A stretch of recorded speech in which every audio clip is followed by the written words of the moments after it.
কয়েকদিন আগে এসএসসি পরীক্ষা তো শেষ হয়েছে এসএসসি পরীক্ষার রেজাল্টও বের হয়েছে।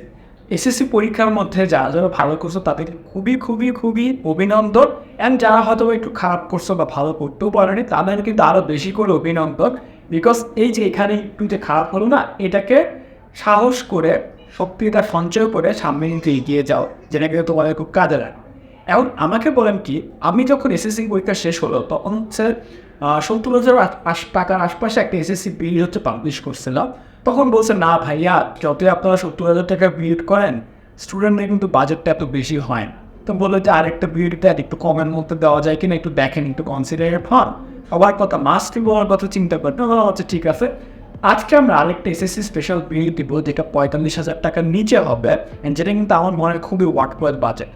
এই বাজেটে আমরা কিন্তু পিসি বিল্ড করছি, সেটা আজকে দেখবো, তোমাদেরকে বিলটা করে দেখাবো আর সাথে বেঞ্চমার্ক থাকবে। তো আমি এক সময় আপনাদের যে টেকপ্ল্যান বাংলাদেশ চলে যাবে আজকে আমাদের এসএসসির সেকেন্ড বিল্ডে।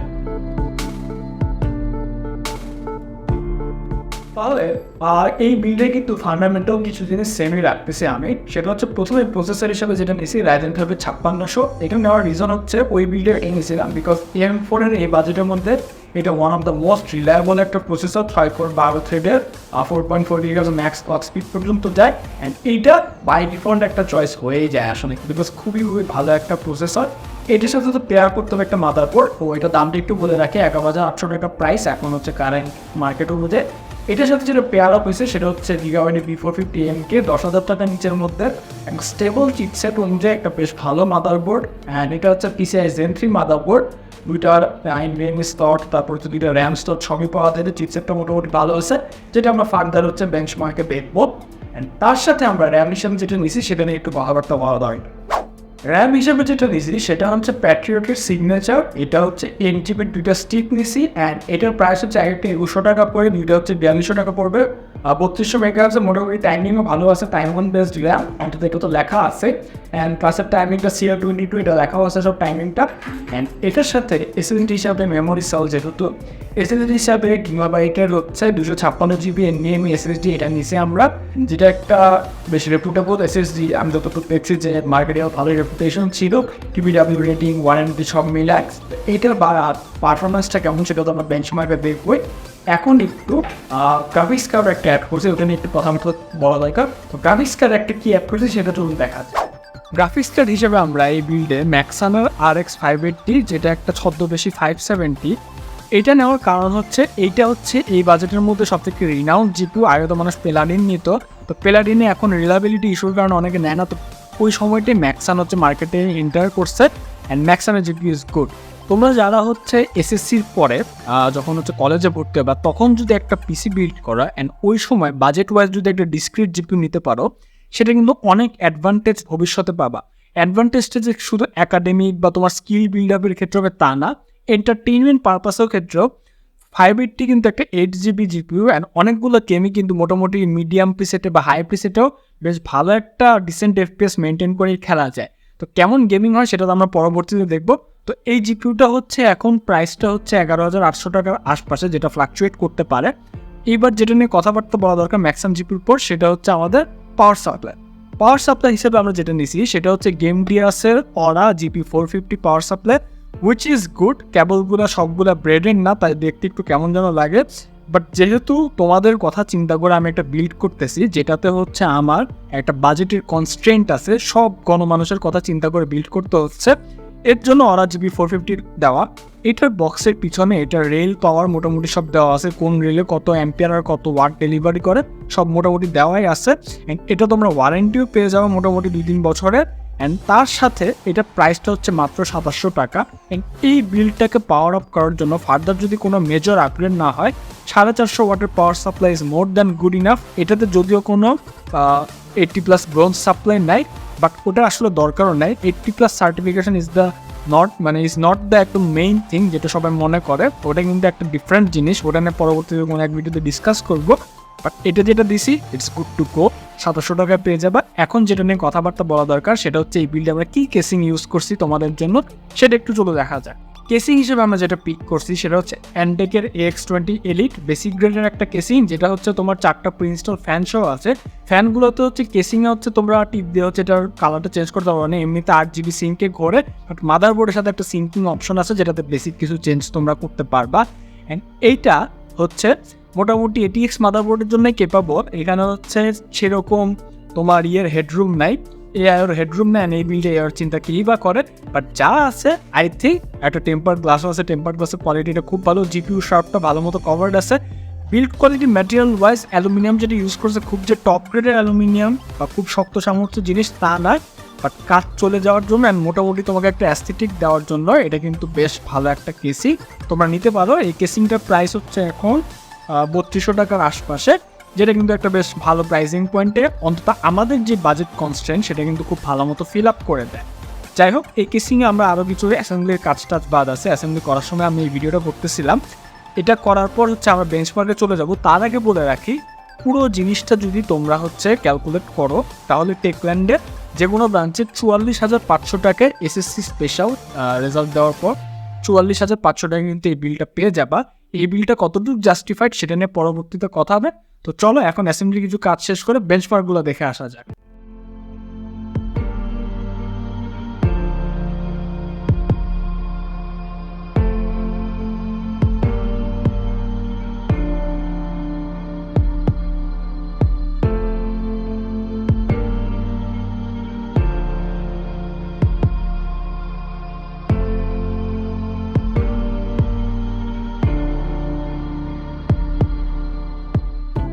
তো বিল তো মোটামুটি শেষ, তো এখন একটু বেঞ্চমার্ক চলো আমরা দেখি।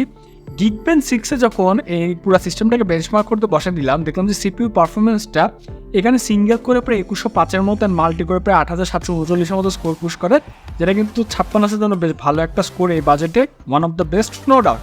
OpenCL-এ যখন আমরা ম্যাক্সানার 580-কে একটু ক্যালিবারটা মাপলাম, দেখলাম যে প্রায় 31,714-এর মতো স্কোর পুশ করে। বল OpenCL এইসব জায়গায় কিন্তু AMD R&Dটা বন্ধ করে দিয়েছে, এর জন্য স্কোর কিছুটা কম আসে, বাট এটা কিন্তু চিন্তার কোনো কারণ নেই। AMD কিন্তু অন্যান্য API-তে বেশ ভালো কাজ করছে, বেশ অপটিমাইজড। এরপর যখন আমরা MSI কম্বাস্টার এই জিপিউটাকে বেঞ্চমার্ক করতে বসে দিলাম, ওই যে বললাম OpenGL একটু কম স্কোর পুশ করে, তাই 14 FPS বেশি কিন্তু টানতে পারতেছিল না, বাট এখানে চিন্তার কোনো কারণে আমরা গেমিং বেঞ্চমার্কে যেয়ে দেখবো। এরপর 3D Mark Wildlife যখন পুরো সিস্টেমটাকে বেঞ্চমার্ক করলাম, দেখলাম যে প্রায় 3,484-এর মতো স্কোর পুশ করছে, যেটা বাজেট ওয়াইজ ওকে একটা স্কোর, বেশি কমপ্লেনের কিছু নাই। তারপরে আমরা যখন এটার মাদারবোর্ডটা যেটা B550MK চিপসেটের, এইটার VRAM টেম্পারেচারটা একটু মাপা দরকার ছিল। তো C11 প্রায় 30 মিনিটের একটা লুপ বসিয়ে B450MK-তে তেমন একটা সেন্সর নেই বা VRAM এর টেম্পারেচারটাকে একদম কনস্ট্যান্ট মনিটর করার জন্য কয়েকটা টেম্পারেচারের ডাটা থাকে, ওখান থেকে জেনে জানলাম যে 71 থেকে 70 ডিগ্রি সেলসিয়াসের আশপাশে থাকে। তো এই ক্ষেত্রে আমি বলবো B450MK একটা মডারেট গ্রেডের মাদারবোর্ড, খুব যে টপ একদম জাস্টিফাইড ওয়েল কোয়ালিফাইড একটা মাদারবোর্ড তা না, মিডিয়ামের ক্যাটাগরিতেই পড়বে। বাট আমাদের বাজেটটা তো খেয়াল রাখতে হবে, 10,000 টাকা থেকে কিছুটা কম, 8,000 টাকার মতো বাজেট, সেই ক্ষেত্রে অনুযায়ী I think this performs quite good, কোনো সমস্যা নেই।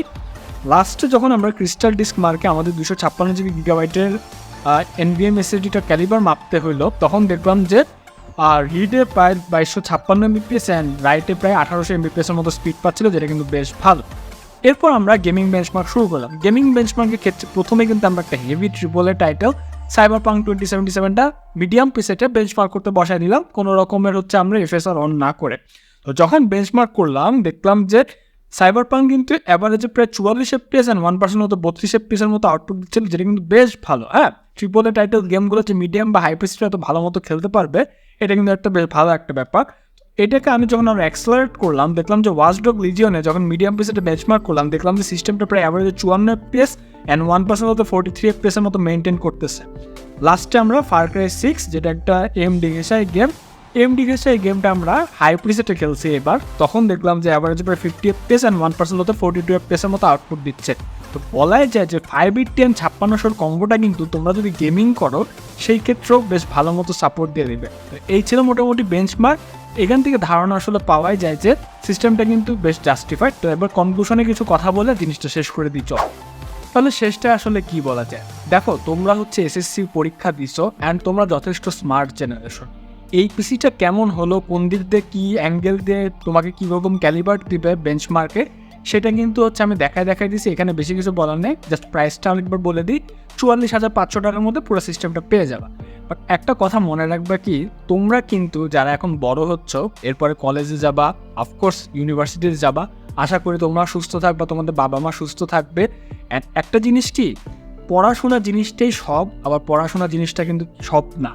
এটা কেন বললাম, দেখো অনেক শিক্ষিত মানুষ আছে, অনেক ভালো মানুষ আছে, যাদের মধ্যে শিক্ষিত মানুষদের মধ্যে কিন্তু অনেক ভাগ আছে, যারা কিন্তু কেউ আমরা দেখছি ঋণ খেলাপি হয়ে যায়, কেউ হচ্ছে অসৎ উপায়ে হচ্ছে টাকা উপার্জন করে, বা অনেক রকমের অসৎ ব্যাপার আছে যেগুলো হচ্ছে এগুলা ডিসকাসও করা যাবে না ঠিক মতো। আর কী বলতে চাচ্ছি তোমরা হয়তো বুঝে নিচ্ছ। The most important thing is, লাইফে তোমরা যেটাই পাও না কেন, ধরো তোমরা একটা পিসি কিনতেছো, এই পিসিটা নিচ্ছ, এটা কিন্তু তোমার জন্য একটা অ্যাসেট, তোমার ডেভেলপমেন্টের জন্য অ্যাসেট। হয়তো বা তুমি কিনতেছো, মনিটারি ভ্যালু তোমাকে সাথে সাথে প্রোভাইড করতেছে না, বাট এটার মাধ্যমে তুমি যে স্কিলটা শিখবা, এই স্কিলটা হচ্ছে ফার্দার সময় যে আর্ন করবা, বা এটাকে যে এন্টারটেইনমেন্ট পারপাসে ইউজ করবা, হতে পারে মুভি দেখা, গেম খেলা, সব কিছু কিন্তু তোমাকে কিছু না কিছু শেখাবে। And the most important learning is, এই যে সব শিক্ষাগুলো নিচ্ছ, এটা যেন কোনো খারাপ কাজে তুমি ব্যবহার না করো। শিক্ষার কিন্তু একটা, আমি মনে করি, দুইধারী তলোয়ারের মতো, যে কোনো দিক যেতে পারে। তো এইটা নিশ্চিত করা তোমার দায়িত্ব। এই পিসি দিয়ে তুমি যে কোনো ধরনের গেম খেলতে পারবা, যেটা তোমার এন্টারটেনমেন্টের জন্য অবশ্যই দরকার, বাট চেষ্টা করো একটা স্কিল বিল্ড আপ করে রাখতে, কারণ সামনে যে সময় আসতেছে, ওখানে একটা এআই ডমিনেন্ট সময় থাকবে, নানা রকমের টেকনোলজি বের হয়ে আসতেছে, এইখানে পিওর আর র স্কিলের কিন্তু কোনো বিকল্প নেই। তো এখন থেকেই চেষ্টা করো স্কিলগুলোকে ডেভেলপ করতে, সামনের মার্কেট প্লেসে স্ট্যান্ডিংয়ে তোমার নিজস্ব একটা স্ট্যান্ড তৈরি করতে। অ্যান্ড সর্বোপরি নিজের চারপাশকে ভালো রাখো, নিজেকে ভালো রাখো, আর নিজের বাবা মার খেয়াল রাখো, কারণ তারা ভালো থাকবে, তারা সুস্থ থাকলে কিন্তু সব সুন্দর থাকবে। এই ছিল আজকের ভিডিওটা। তোমরা একটা কাজ করো, টেকোলিক বাংলাদেশ নামে আমাদের একটা গ্রুপ আছে, সেখানে আমি সবার সাথে আড্ডা দিই নানা রকম। তারপর কোন বিল্ড আসবে, কোন সিপিইউ জিপিউর মারামারি হবে, কোন এসএসডি এর মধ্যে যুদ্ধ হবে, সব ডিসকাস করতে পারবো। ওখানে তোমরা পোস্ট দিতে পারো, ওখানে জয়েন হয়ে যাও। জয়েনিং লিঙ্কটা আমি নিচে দিয়ে রাখলাম ডেসক্রিপশন বক্সে। এই ভিডিওটা ভালো লাগলে অফকোর্স লাইক দিবে and subscribe to the channel as a must. দেখাবো অন্য কোনো দিন। ততদিন good bye, and definitely will catch you on the next one.